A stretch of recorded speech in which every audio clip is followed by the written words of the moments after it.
Wanajeshi wa DRC wamedungua ndege ya kusafirisha misaada ya kibinadamu katika mkoa wa Kivu ya Kusini. Ndege hiyo iliripotiwa kuwa ilikuwa ikielekea eneo la Minembwe kusafirisha dawa na chakula kwa waathiriwa wa vita vinavyoendelea mashariki mwa DRC. Vuguvugu la AFC M23 limelaani shambulizi hilo ambalo limetokea chini ya saa 72 baada ya kusainiwa kwa mkataba wa amani kati ya DRC na Rwanda mjini Washington.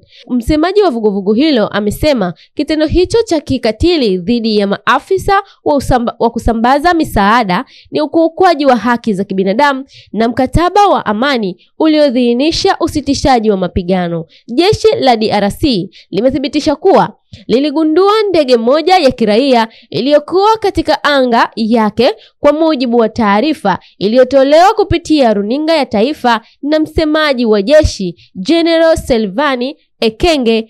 Ndege hiyo haikuwa na kibali kupaa katika anga zake. Watu wote waliokuwa kwenye ndege hiyo wamefariki. Dawa na misaada, chakula pia vimeharibiwa. Hii ni Galaxy News, Maria Angel Makala.